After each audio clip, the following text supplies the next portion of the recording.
আমাদের দোরগোড়ায় রমাদান উপস্থিত, আর কয়েকদিন পরে রমাদান মাস শুরু হবে। আমাদের প্রতিজ্ঞা করতে হবে, নিয়াত করতে হবে, এইবারের রমজানে আমি আল্লাহর কাছ থেকে আমার গুনাহগুলো মাফ করাইয়াই ছাড়বো। প্রত্যেক দিন ভাইরা আমার, রমজানের প্রত্যেকটা দিন আল্লাহ তাআলা বহু মানুষকে সাধারণ ক্ষমা ঘোষণা করেন। যাই করছো বান্দা সব মাফ, সাধারণ ক্ষমা ঘোষণা করেন কিছু মানুষকে। সেই সৌভাগ্যবান মানুষগুলোর কাতারে আমি ঢোকার জন্য চেষ্টা করবই করব, এই প্রতিজ্ঞা করা, এটা হলো প্রস্তুতির অংশ। যে এইবারের রমজানকে আমি আর হেলায় হারাতে দেব না, আমি এবার রমজানে আমার গুনাহ মাফ করাইয়াই ছাড়বো। এই প্রতিজ্ঞা এখন থেকে করতে হবে ইনশাআল্লাহ। প্রতিজ্ঞা করবেন তো ইনশাআল্লাহ, যে কোনো কিছুর বিনিময় হোক আল্লাহর কাছ থেকে ক্ষমা আমি আদায় করেই ছাড়বো, আমি আল্লাহর কাছ থেকে ক্ষমা নিয়েই ছাড়বো। তো যে প্রস্তুতিগুলো আমাদের রমাদানকে অর্থবহ করতে পারে, ইবাদত বন্দিগি দিয়ে সাজাতে পারি, আমরা সমৃদ্ধ করতে পারি, এবং যেই রমাদানটা আমার জীবনে যতগুলো রমজান আসছে তার মধ্যে এটা একটা স্পেশাল রমাদান হবে, এই রমজানকে আমি অন্য রমজান থেকে পার্থক্য করতে পারবো, এই রমাদান আমার জন্য অনেক তৃপ্তিদায়ক হবে, এই রমাদান যাওয়ার পরে আমার মনে হবে যে আলহামদুলিল্লাহ এই বছর আমি আল্লাহকে মন ভরে প্রাণ ভরে ইবাদত করতে পেরেছি, তাকওয়া চর্চা করতে পেরেছি, আমার ভালো লাগা কাজ করবে, আমার দিল গাওয়াহ এবং সাক্ষ্য দিবে। সেই রকম রমাদান কাটাতে হলে আপনাকে রমাদানের আগে থেকে অনেকগুলো প্রস্তুতি নিতে হবে। প্রস্তুতি নম্বর এক নম্বর প্রস্তুতি হলো আমাদের রমাদানের আগ পর্যন্ত, এই যে গত রমজান থেকে এই রমাদান পর্যন্ত বা জীবনের শুরু থেকে এই পর্যন্ত যত পাপাচার আমরা করেছি, যত গুনাহ করেছি, যত অন্যায় করেছি, রমজানে ইবাদত বন্দিগির প্রস্তুতির অংশ হিসেবে সেই গুনাহ এবং পাপাচার গুলো থেকে আল্লাহর কাছে মাপ চাইতে হবে, ইস্তেগফার করতে হবে, ক্ষমা প্রার্থনা করতে হবে, বলতে হবে মাবুদ আমি যে অপরাধী, আমি যে পাপিষ্ঠ, কত গুনাহ করেছি, কত অন্যায় করেছি, তোমার কাঠগড়ার আসামি আমার নামে বহু মামলা হয়ে আছে। এত অপরাধ করার পর রমাদানে যখন আল্লাহ তাআলা রহমত, বরকত, মাগফিরাত, নাজাত, বহুবিধ কল্যাণ তার বান্দাদেরকে দিবেন, পাপিষ্ঠরা তো সাধারণত আল্লাহর এই রহমতগুলো থেকে বঞ্চিত হয়। তো আল্লাহ আমার গুনাহ খাতাগুলো যেগুলো আগে ছিল সেগুলো সব মাফ করে আমার রমাদানে তোমার যে রহমত বরকত নাজিল হবে সেটার জন্য আমাকে একটু উপযোগী করে দাও, আমি যেন পাপিষ্ঠ হয়ে তোমার রহমত থেকে বঞ্চিত না হই। এখন থেকে সেই দোয়া করা, সেই চোখের পানি ফেলা, ইস্তেগফার করা, এটা রমজানের প্রস্তুতির অংশ। রমজানে যদি ইবাদত করতে না পারেন তো এটা শুধু শখের ব্যাপার না, রমজানে ইবাদত করতে না পারলে তো স্বয়ং নবী সাল্লাল্লাহু আলাইহি ওয়াসাল্লাম এবং জিবরিলের বদদুয়ার ভাগীদার হবেন। বাউদামান আদরাকা রমাদান ফালাম ইগফারলা ওয়ালাম ইগফারলা, যে ব্যক্তি রমজান পেল অথচ তার রমজানের গুনাহ খাতাগুলোকে মাফ করাইতে পারলো না, আল্লাহর রহমতের ভাগীদার হতে পারলো না, এ তো কপাল পোড়া, এ ধ্বংস অনিবার্য।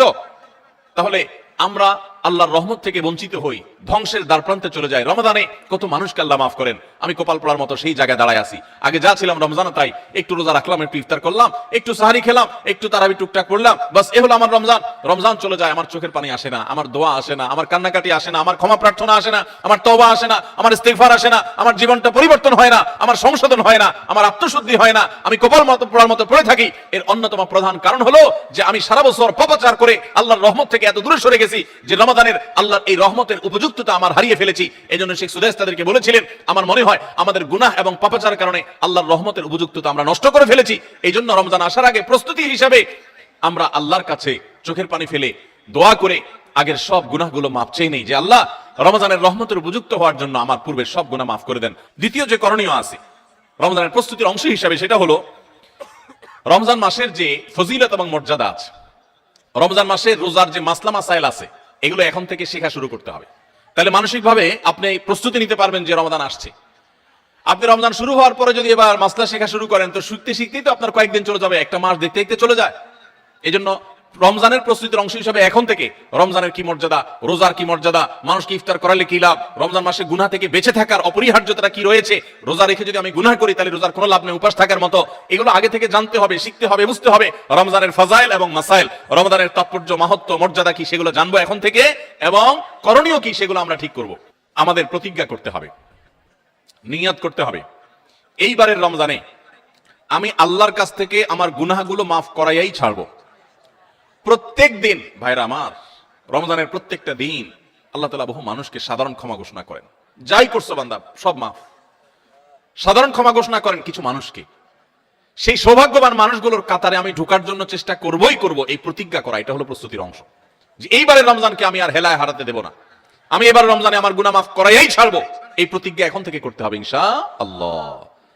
প্রতিজ্ঞা করবেন তো ইনশাআল্লাহ, যে কোনো কিছুর বিনিময় হোক আল্লাহর কাছ থেকে ক্ষমা আমি আদায় করেই ছাড়বো, আমি আল্লাহর কাছ থেকে ক্ষমা নিয়েই ছাড়বো। এখন আপনি বলতে পারেন যে ক্ষমা যে আমি পেয়েছি তার গ্যারান্টি কি, কিভাবে নিশ্চিত হব? ভাইরা আমার, কোন সালাফ বলেছেন আমাদের দোয়া কোনটা আল্লাহর কাছে কবুল হয়েছে আর কোনটা কবুল হয়নি নিশ্চিত হওয়ার কোন উপায় আছে কিনা। তো তারা বলেছেন যে যেই দোয়া পর, যে কান্নাকাটির পর, যে প্রার্থনার পর, যে মুনাজাতের পর আপনার মানসিক প্রশান্তি অনুভব হয়, আপনার মনের মধ্যে এক ধরনের সুখ অনুভব হয়, তৃপ্তি অনুভব হয়, আপনার প্রশান্তির এক বাতাস বয়ে যায়, খুব ভালো লাগা কাজ করে যে আমি দোয়া করেছি, আল্লাহর কাছে চোখের পানি ফেলেছি, কান্নাকাটি করেছি, ভালো করে মনোযোগী দোয়া করতে পেরেছি। এরকম যদি তৃপ্তি অনুভব হয় তাহলে সুধারণা করতে পারেন যে আল্লাহ আপনার দোয়াটা কবুল করেছেন। 4 নম্বর যে করণীয় আছে আমাদের রমজানের প্রস্তুতির অংশ হিসেবে, সেটা হলো যদি কারোর আগের রমজানের, গত বছরের রমজানের রোজা বাকি থাকে, হতে পারে কেউ অসুস্থ ছিলেন, এত বেশি অসুস্থ হয়ে পড়ছেন যে রোজা রাখতে পারেন নাই, ভাঙতি পড়ছে, অথবা মা বোনদের মাসিকের কারণে রোজা ভাঙতি পড়ে থাকতে পারে, সফরের কারণে রোজা ভাঙতি পড়ে থাকতে পারে। এই ভাঙতি রোজাগুলো এই বছরের রমজানের আগে আগে রেখে দিতে হবে। 5 নম্বর প্রস্তুতি হলো নিজের অন্তরকে শিরক এবং হিংসা থেকে মুক্ত করা। আল্লাহর সাথে কোনো কাউকে, সেটা কোনো মাজারে সাহিত্য ব্যক্তি হোক, কোনো জীবিত ব্যক্তি হোক, কোনো কাউকে আল্লাহর সাথে অংশীদার সাব্যস্ত করা যাবে না। এই শিরক করা থেকে নিজেকে পরিচ্ছন্ন করতে হবে, তাওহীদটাকে স্ট্রং করতে হবে এবং নিজের অন্তরকে হিংসা, বিদ্বেষ, শত্রুতা এগুলো থেকে পরিচ্ছন্ন করতে হবে। আপনি যদি এগুলো থেকে পরিচ্ছন্ন করেন, এগুলো থেকে পরিষ্কার করেন অন্তরকে, তাহলে ইনশাআল্লাহ বিইذনিল্লাহ আল্লাহ তাআলা প্রতিদিন যে বহু মানুষকে সাধারণ ক্ষমা ঘোষণা করেন, আপনি আশা করতে পারেন যে আপনি সাধারণ ক্ষমার আওতায় পড়বেন। কারণ হাদিস থেকে আমরা জানি যে যারা শিরকের মধ্যে থাকে, যাদের অন্তরে মানুষের প্রতি হিংসা থাকে, শত্রুতা থাকে, তারা আল্লাহর সাধারণ ক্ষমা থেকে মাহরুম এবং বঞ্চিত থাকে।